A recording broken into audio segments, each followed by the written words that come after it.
Hello everyone. If you are planning to come to UK for long term, or if you just reached UK for work or for study, you need to know about the GP, which is the general practice or GP surgery, which is part of the NHS, which is National Health Service. When to approach them, how they work, and what are the things services they can offer. And also we have new services introduced by the UK NHS, which is approach the pharmacy. So in this video we will see about what is GP does, what are services you can get from them, when to reach to the pharmacy, and also the A&E, accident emergency. This will definitely helpful if you are planning to come to UK, or if you are new to UK. Definitely need to know this, because if you're planning to come to UK, you need to know the options. If you're coming from a country where you can get all the medical services by paying money, according to the money you pay, you can get a lot of services in some countries like India and other Asian countries. But in UK, money, you cannot pay money and then get front in the line. That is not possible. And also if you have a private insurance, again also you have to go through the NHS and then only to private. We'll see all those things in this video. Hope you like this, and this will be definitely informational for you and then help you to decide on your next phase of UK stay. My name is Sundar Ayyappan. I'm putting a lot of videos regarding UK life and visa and also other information. Please like, subscribe and comment my channel and then video. Also visit my other videos. It will definitely useful for you. Let's get into the video. So every postcode will be assigned to a GP surgery, that is general practice surgery. So what is general practice surgery? General practice surgery is a small kind of a place where you have 3 to 4 senior consultants or doctors, and then 1 or 2 nurses who will be attached to the general practice, and then they will kind of serve to a particular postcode or a group of postcode. They have a kind of a boundary. So only the people who are living in that boundary can register to that particular GP. So like that, in a small town there will be 2 or 3 GPs, and some GP might be oversubscribed, but they may be handling lot of people or lot of people registered, but they might have only 2 or 3 doctors. And some days if one of the doctor is not available, then number of appointments in the GP will reduce. So every GP will have a set number of appointments for the consultant. So mostly consultant will come to senior consultant, or senior doctors will come to the GP, and then they will have appointment slots per day basis. And then some GPs have a kind of appointment where you can book through online or through app. Some GPs still have that appointment through phone. The lines will be open at 8 o'clock or 8:30 in the morning. Then you have to call them. Then sometimes if there is too many people coming, you will need to wait in the queue. Then when your queue comes, there might be appointment available, or the appointment might have been already taken by other people. So a lot of things are there, you need to make sure. However, if it is very life threatening cases, you no need to go to the GP, you need to go to the accident emergency. That's I mean, if you can go, you can go on your own, or any vehicle, cab or taxi.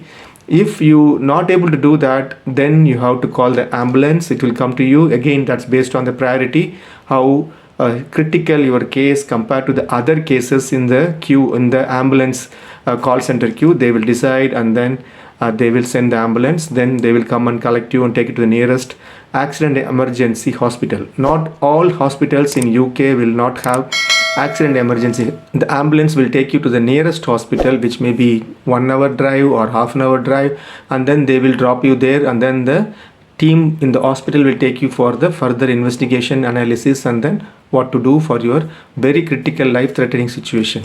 General practice is more of, I have past 2 days I'm having high fever, I have stomach pain, I have a knee pain, those kind of things which you can wait and see. You can go to GP, that is general GP. You should have registered to the GP, then only you can go and visit the doctor in the GP. Okay, so appointment system will be there. If there is appointment available, they will give you. Sometimes the GP will say that, I have many examples of my own.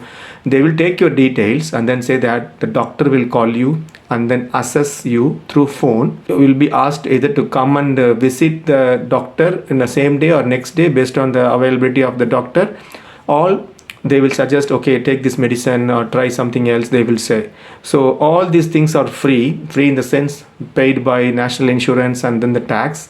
You cannot say that, okay, I will pay you money, can you put me in the front of the queue, I will pay money, I will go to the nearest A&E. No money case, no money is not at all a case here. So all will be treated based on their risk, how severe, critical your case, then only you will be seen by the doctor.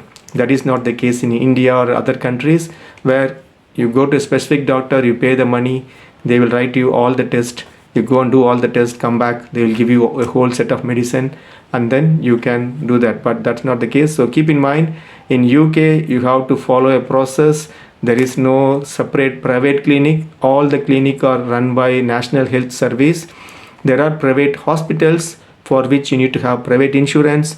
To go to the private, first you need to be recommended by the NHS. That's the main thing. It's not that NHS, you can't get appointment in NHS, directly go to the private. No, you have to be referred by the NHS to go to the private, then only private will see you if you have insurance. So I said when to call the GP. So if you are having fever, stomach pain, which you can kind of able to go to the GP, those kind of things, or children issues like children have diarrhea, or they have stomach pain, ear pain, infection, all those things, you can call them.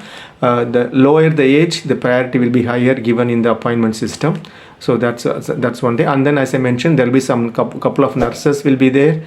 They will also look for some dressing of some injuries, and then checking some status of your injury, all those things they will do.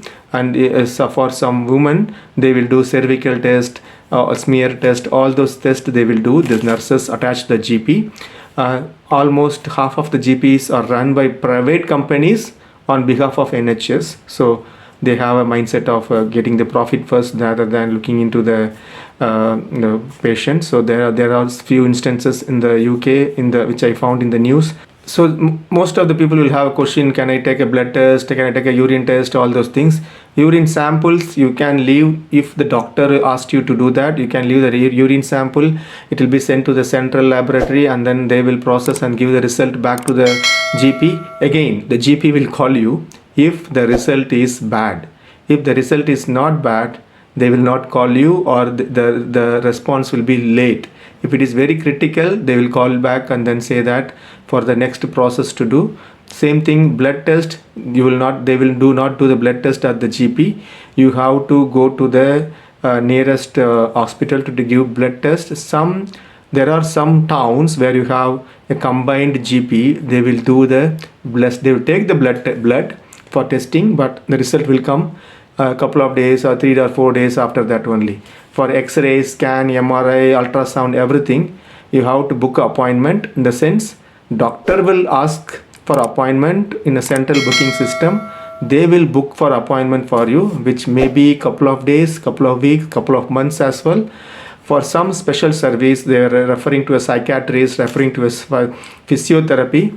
So it's based on the availability of those people. It might take couple of days, couple of weeks, couple of months, and people are waiting for 6 months as well for those kind of non-critical procedures.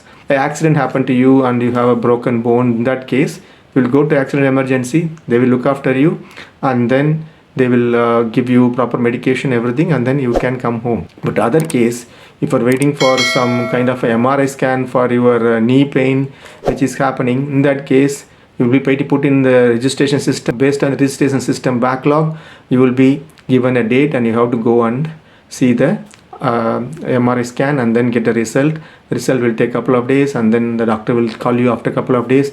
Nothing is same day thing unless it is life threatening thing for you. GPs also provide some medical certificate, but for those kinds, there are some services for which they charge you medical certificate, fitness certificate, all those things. There are few services you can get the details from your nearest GP or the GP you have registered, where they will charge for some referral, doctor certificate, all those things. For that they will charge. It will be listed already. It's not something surprise. So it will be in the list of prices. You can find it and then you can get the service. It's not that I want this, please give me. Unless you are suitable for that service, they will not give you certificate. As I mentioned at the start of this video, there is a new service called pharmacy service. Pharmacy service is a new service. Stop or to do the preliminary check by the pharmacist before you get into the GP system, or in the sense booking appointment for a simple headache or a high fever or a diarrhea or a gastroenteritis problem or a gas problem or a kind of a food indigestion problem. You no need to book an appointment and take a time of the GP who for that time the GP can see more serious cases. What they introduce is they're suggesting to go to the pharmacy first. Pharmacy will kind of ask some question and then he will suggest some medicine, and then it might be okay. If the pharmacist thinks that this he cannot investigate based on what you said, he need more investigation by the doctor, then he will say that please go and visit the doctor, then you can book appointment. So which is nothing but a slow route to a doctor for few cases. For some cases it is absolutely fine. You have a kind of a stomach pain which can be done by indigestion problem, those kind of things. The pharmacy are told to attend those cases. See the pharmacy first, they can help. If the help is okay, then fine. If not, then come to the GP or go to the GP. That's a new service they are offering. And the medicine given in England or the prescription, there is a charge for that. So every year it is increasing and it is now going to close to £10. If the doctor prescribes any medicine for over 18, I think over 16 age, then you have to pay the prescription charge of £10. There are other conditions there. Pregnant women no need to pay. Those who are in benefit no need to pay. Who are differently challenged or differently able people, they no need to pay. All those things are there. However, the prescription charge in England is £10. If you are in Scotland, it's free. Again, the Scotland government is also thinking of changing that policy. NHS, as of now, for the people, some people in UK, what they say is it's a bottomless pit. It can be managed properly. The service is very good if you are into the service, that is you got some service, they're taking you onboarded and then they are investigating and then they're giving you service. That is perfectly 100% very high class service, but getting to that will be a very difficult one here due to a lot of backlog. There are a lot of vacancies there. We don't have doctors, we don't have nurses, we need a lot of people. Those things one side, and then the other side saying that it's not properly managed, lot of red tape for buying a single bottle of what you call the hand sanitizer. The NHS is paying around £5, which you can get in shop for £1. The company which is supplying the hand sanitizer is saying that I can do that for £1. If you take all the red tapes, I need to fill 10 forms to sell you a £1 worth of sanitizer. But after doing all this process, I have to put the price to £5 per hand sanitizer. That they're saying. A lot of middle management people are there who are not helping the system. These are the things which I found in the websites, and then a lot of forum people are saying that you need to remove a lot of managers, give the things to the doctors who can manage. There are lots of discussion there. It's a bottomless pit. A lot of people are saying every year the government is spending around 150 billion into this system, and the population of UK is getting old, so that's also adding pressure to that one. It's a world class system, but it's not properly managed. That's a major thing people are giving. But if you are coming or planning to come to UK, keep in mind getting into the system is a kind of a lottery for some areas. Some area system, the GP system is works very perfectly. They give 5-star rating for those people. In some areas it's even don't get single star. So I can't say that which area is that. It's you have to. It's not that I'm saying that okay, go and find a very good area and then go living and then find a job there.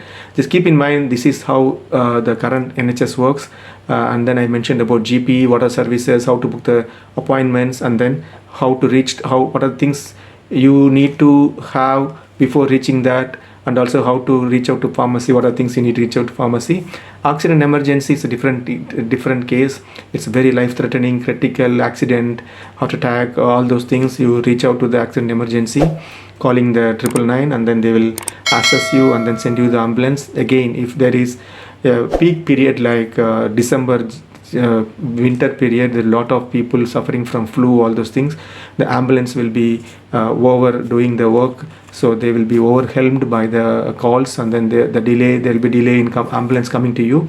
So those things are there. So it's a good NHS service is best, but reaching them will be in some places I would say 50-50 hard. So hope this helps you and helps you to decide on your journey to UK or plan your things. Be healthy if you are in UK, Hope this helps. We'll see you in the next video. Until then, take care. Bye.